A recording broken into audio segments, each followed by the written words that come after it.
할렐루야. 한 주간 동안 거친 풍랑에도 깊은 바다와 같은 평안함을 주시는 축복의 주간 되시기를 바랍니다. 오늘 말씀은 사무엘상 7장 1절에서 6절입니다. 기럇 여아림 사람들이 와서 여호와의 궤를 옮겨 산에 사는 아비나답의 집에 들여놓고 그의 아들 엘리야사를 거룩하게 구별하여 여호와의 궤를 지키게 하였더니 궤가 기럇 여아림에 들어간 날부터 20년 동안 오래 있은지라. 이스라엘 온 족속이 여호와를 사모하니라. 사무엘이 이스라엘을 온 족속에게 말하여 이르되 만일 너희가 전심으로 여호와께 돌아오려거든 이방 신들과 아스타롯을 너희 중에서 제거하고 너희 마음을 여호와께로 향하여 그만을 섬기라. 그리하면 너희를 블레셋 사람의 손에서 건져내시리라. 이에 이스라엘 자손이 바알들과 아스타롯을 제거하고 여호와만 섬기니라. 사무엘이 이르되 온 이스라엘은 미스바로 모이라. 내가 너희를 위하여 여호와께 기도하리라 하매 그들이 미스바에 모여 물을 길어 여호와 앞에 붓고 그날 종일 금식하고 거기서 이르되 우리가 여호와께 범죄하였나이다 하니라. 사무엘이 미스바에서 이스라엘 자손을 다스리니라.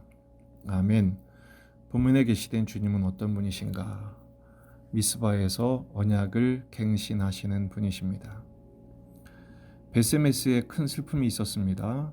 사람들이 모르고 궤 안을 들여다보다가 하나님이 치셔서 많은 사람이 죽었습니다. 화들짝 놀라서 기럇 여아림 사람들에게 넘기죠. 기럇 여아림 사람들은 여호와의 궤를 산에 사는 아비나답의 집에 들여놓고 아들을 통해서 지키게 합니다. 그러기를 20년이나 지나게 됐습니다. 오래 있었다 이렇게 표현되고 있죠. 그때 이스라엘은 여호와를 사모했다라고 되어 있습니다. 사모했다는 것은 애도하다, 슬퍼하다라는 뜻입니다. 결국 다시 찾아왔지만 모시지 못한 멀어져 버린 법궤로 인해서 이스라엘은 슬픔에 빠진 것이죠. 그때 사무엘이 본격적인 사역을 시작합니다. 첫 번째 사역은 이스라엘 백성들에게 우상을 척결하고 하나님께 돌아오라는 선포죠. 3절 보면 사무엘이 이스라엘 온 족속에게 말하여 이르되 만일 너희가 전심으로 여호와께 돌아오려거든 이방 신들과 아스타롯을 너희 중에서 제거하고 너희 마음을 여호와께로 향하여 그만을 섬기라. 그리하면 너희를 블레셋 사람의 손에서 건져내시리라. 요약은 하면 이것입니다.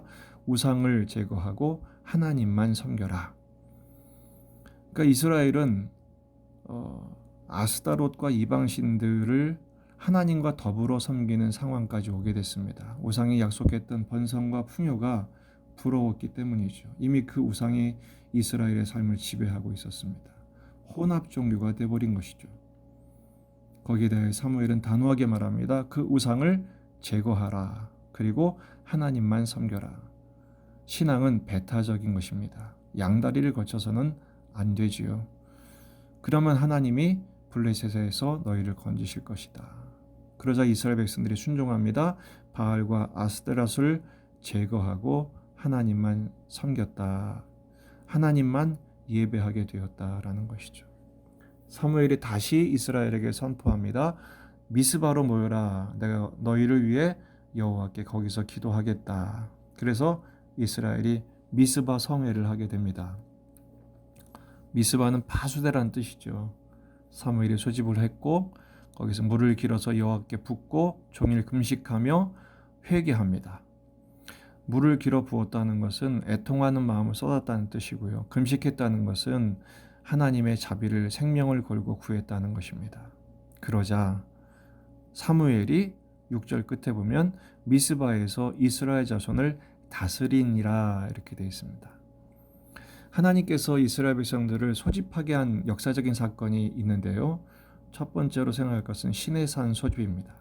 시내산에서 출애굽 후에 이스라엘 백성들을 모아놓고 율법을 허락하시죠. 하나님의 언약 백성 되게 하신 것입니다. 또 가나안 땅을 정복한 후에 세겜에 모아놓고 여호수아가 다시 언약을 갱신케 합니다. 여기서는 새로운 말씀을 주신 것이 아니라 이미 주신 말씀을 기반으로 하여 하나님만 섬기도록 그들의 마음을 갱신하게 하시죠. 말씀대로 일관되게 섬길 것을 각인케 하신 것입니다. 여호수아 24장 14절 15절입니다. 그러므로 이제는 여호와를 경외하며 온전함과 진실함으로 그를 섬기라. 너희의 조상들이 강 저쪽과 애굽에서 섬기던 신들을 치워버리고, 같은 맥락이죠. 우상을 제거하고 여호와만 섬기라. 만일 여호와를 섬기는 것이 너희에게 좋지 않게 보이거든 너희 조상들이 강 저쪽에서 섬기던 신들이든지 또는 너희가 거주하는 땅에는 아모리 족속의 신들이든지 너희가 섬길 자를 오늘 택하라. 오늘 나와 내 집은 여호와를 섬기겠노라. 이렇게 선포하죠. 하나님만 섬기겠다. 따라와라. 우상을 제거하고 하나님만 섬기라는 것입니다. 여러분, 오늘 이 말씀을 통해서 우리는 두 가지로 적용하기를 원합니다. 우리도 언약을 갱신하는 과정이 필요합니다. 첫 번째, 예배의 갱신입니다. 하나님만 예배하기로, 하나님만 예배하는 예배자의 삶을 살기로 다시 다짐하는 것이죠. 예배자의 삶을 산다는 것은 공적인 예배를 드림으로 끝나는 것이 아니라 우리의 삶 속에 하나님의 다스리심을 받아 살기로 작정하는 것입니다. 사무엘이 이스라엘을 다스리죠. 사무엘이 이스라엘을 다스리는 일의 가장 중요한 일은 선지자로서 하나님의 말씀을 먹이는 일이었습니다. 하나님 나라의 통치는 말씀을 통해서 오기 때문이죠. 그 말씀을 받게 되면 참 회개를 거쳐야 합니다. 우상을 제거하는 회개, 십자가를 지고 가는 회개. 초기에 사무엘 시대의 초기에는 하나님 말씀이 희귀했죠. 그러나 사무엘의 말씀을 먹임으로 이스라엘 백성들은 예배가 갱신되고 삶이 갱신되기 시작했습니다. 말씀이 우리를 부욕해 합니다. 마태복음 4장 4절 예수께서 대답하여 이르시되 기록되었으되 사람이 떡으로만 살 것이 아니요 하나님의 입으로부터 나오는 모든 말씀으로 살 것이라. 오늘 맛있는 음식을 드십시오. 맛있게 드십시오. 그러나 영혼의 양식도 맛있게 많이 섭취하시기를 바랍니다. 그때 예배가 갱신되고 우리의 삶이 갱신될 것입니다. 두 번째는 언약의 갱신입니다. 하나님의 말씀을 지키지 못함에 대한 회개로 갱신하는 것이죠. 하나님보다 더 사랑했던 것들을 내려놓고 주인 삼았던 모든 것들을 폐위시키고 하나님의 말씀의 통치를 받는 것입니다. 하나님, 나에게 말씀을 먹여주시옵소서. 내게 주신 하나님의 말씀을 들을 귀를 주시고 그 말씀을 내 가슴으로 새겨 그 말씀대로 살 수 있는 능력을 주옵소서. 삶의 실천력을 허락해 주옵소서. 바로 십자가를 지기로 결단하는 것입니다. 누가복음 14장 27절 누구든지 자기 십자가를 지고 나를 따르지 않는 자는 능히 내 제자가 되지 못하리라. 하나님의 말씀을 순종한다는 것은 내게 주신 십자가를 지고 주님을 따라가는 자가 되는 것입니다. 이 십자가를 지는 일에 온전히 회개의 삶으로 말씀에 순종하는 삶으로 나아가는 것.